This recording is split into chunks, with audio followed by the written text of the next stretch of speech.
Imagine waking up one morning to discover that the security of an entire continent depends, in part, on decisions being made thousands of kilometers away. At first, it sounds impossible.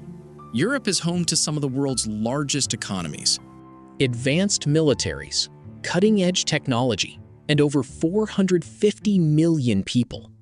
On paper, it appears fully capable of defending itself. Yet, whenever a major security crisis unfolds, from tensions in Eastern Europe to instability in the Middle East or threats in the Atlantic, one question returns, again and again. What will the United States do? The surprising part isn't that America plays an important role. It's that decades after the end of World War II, and even after the Cold War ended, Europe still relies heavily on the United States for its collective defense. But how did this relationship begin? Why has it lasted for so long? And could it eventually change? To understand today's reality, we have to return to a Europe that looked almost unrecognizable. In 1945, the Second World War had left much of the continent devastated. Entire cities lay in ruins. Industries had collapsed. Economies were shattered, and tens of millions of lives had been lost. Countries that had once competed for global dominance suddenly found themselves struggling simply to rebuild. Britain emerged victorious, but financially exhausted. France needed reconstruction. Germany was divided and occupied. Across the continent, governments faced an enormous challenge: rebuilding societies while preventing another catastrophic war. At almost the same time, another power was rising in the East. The Soviet Union emerged from the war with one of the world's largest armies and considerable influence. Across Eastern Europe, communist governments began taking power throughout the region, often with Moscow's backing. For many leaders in Western Europe, the concern was no longer only rebuilding their economies. It was also ensuring that they would not face military or political pressure alone. Across the Atlantic, the United States found itself in a position unlike any it had experienced before.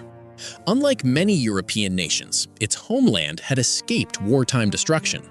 Its economy expanded rapidly. Its industrial capacity was unmatched, and it possessed military capabilities on an unprecedented scale. American policymakers increasingly concluded that stability in Europe was not simply a European issue.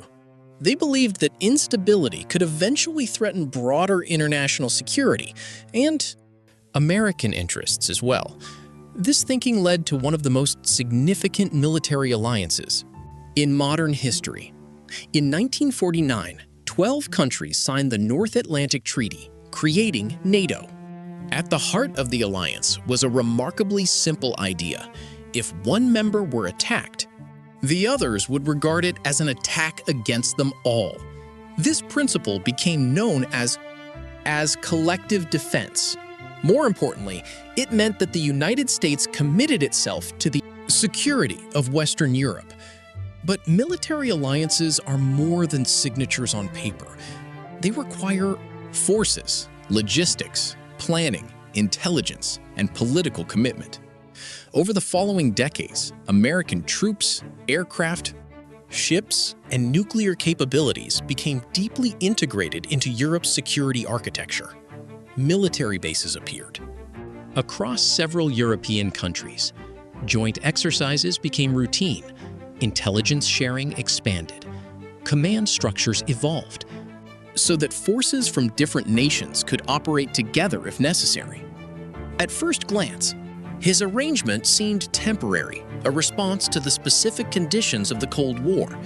Yet history rarely follows temporary plans. Throughout the Cold War, Europe remained divided by what became known as the Iron Curtain. On one side stood NATO. On the other stood the Warsaw Pact, led by the Soviet Union. Both alliances accumulated enormous conventional forces. Both possessed nuclear weapons. Although neither side fought the other directly across Europe, the possibility shaped military planning.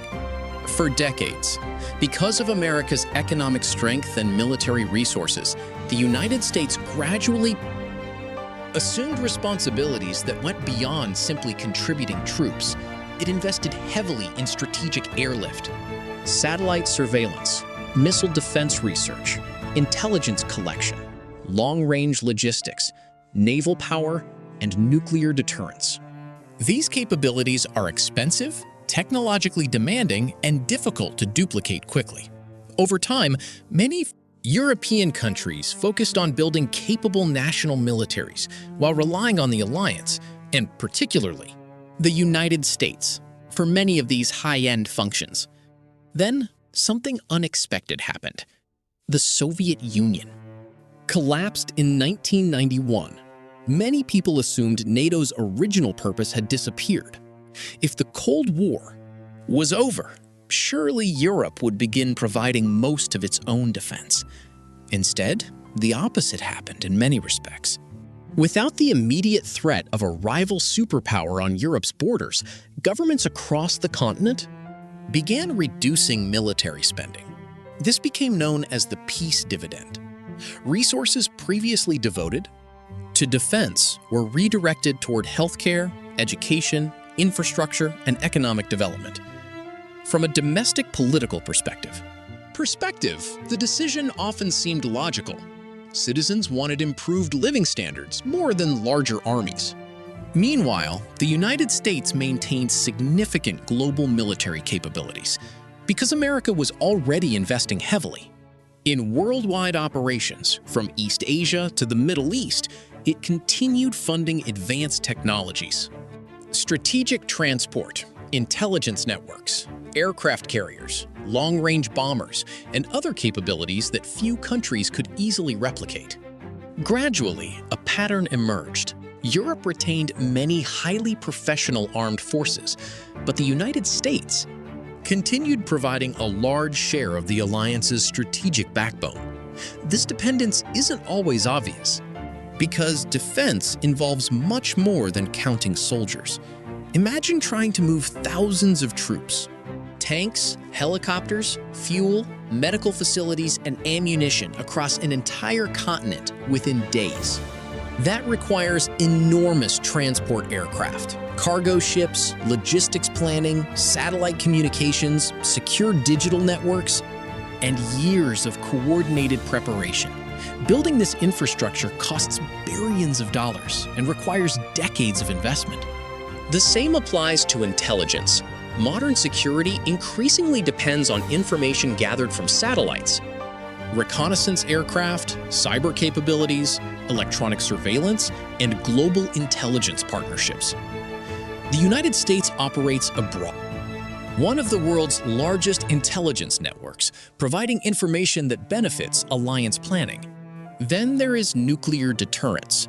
Several European countries possess nuclear weapons, but America's nuclear umbrella has long formed a central part of NATO's deterrence strategy. The idea is not to use these weapons, but to discourage potential adversaries from believing that aggression would succeed. Whether one agrees with this strategy or not, it has influenced European security calculations for generations. Yet the story is becoming more complicated. Over the past 2 decades, new questions have emerged inside Europe itself. Should a continent with immense economic strength continue relying so heavily on another country for critical aspects of its defense? What happens if American priorities shift toward the Indo-Pacific? What if future US administrations decide Europe should assume greater responsibility? These questions have grown louder as international politics has evolved. European leaders have increasingly discussed concepts such as strategic autonomy, the idea that Europe should develop greater capacity to act independently when necessary. This does not necessarily mean replacing NATO or ending cooperation with the United States. Instead, supporters argue that Europe should possess stronger industrial capacity, larger stockpiles, improved logistics, more integrated procurement, and greater ability to conduct military operations, even if American support were limited.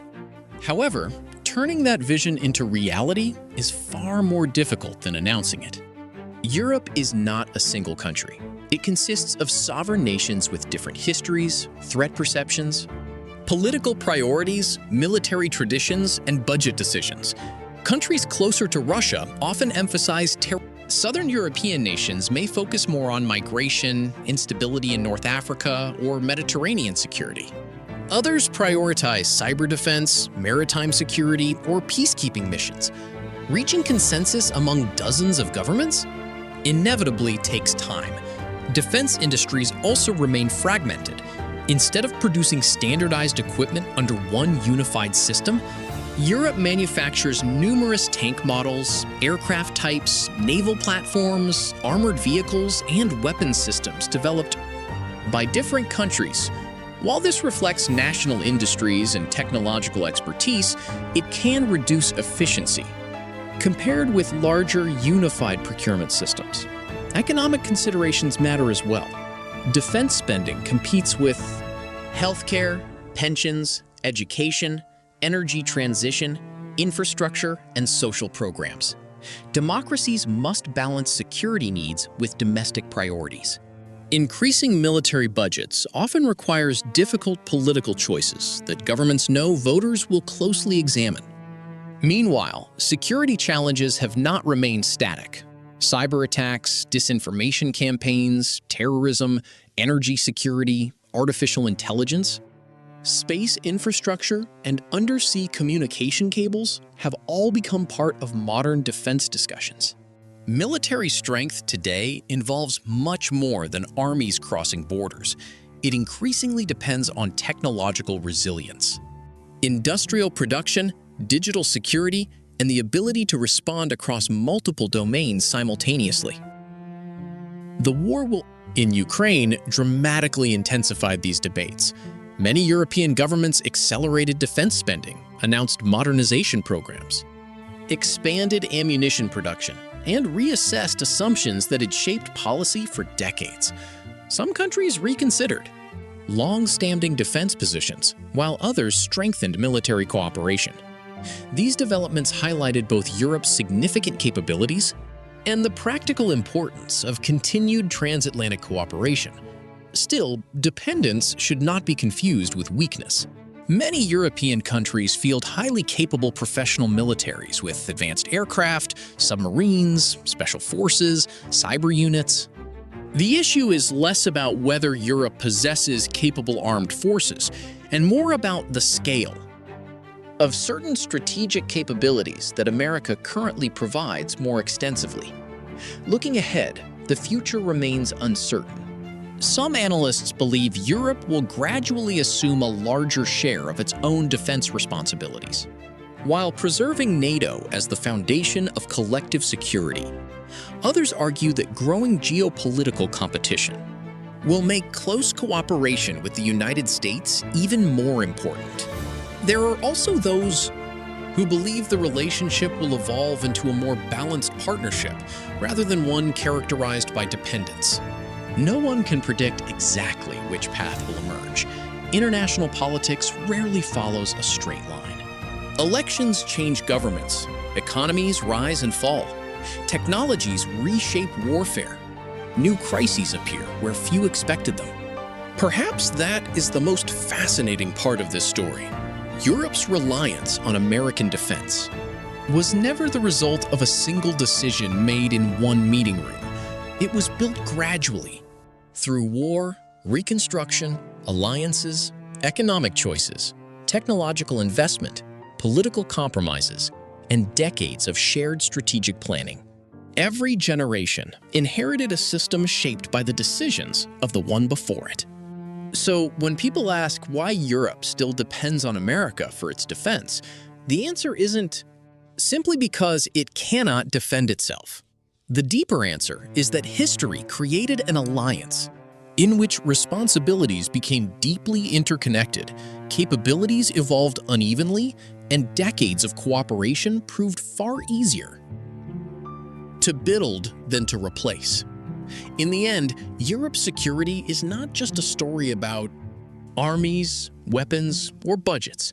It is a reminder that some of the world's most powerful alliances are shaped less by a single moment in history than by countless decisions made over generations. Decisions whose consequences continue to influence the balance of power long after the battles that inspired them have faded into history.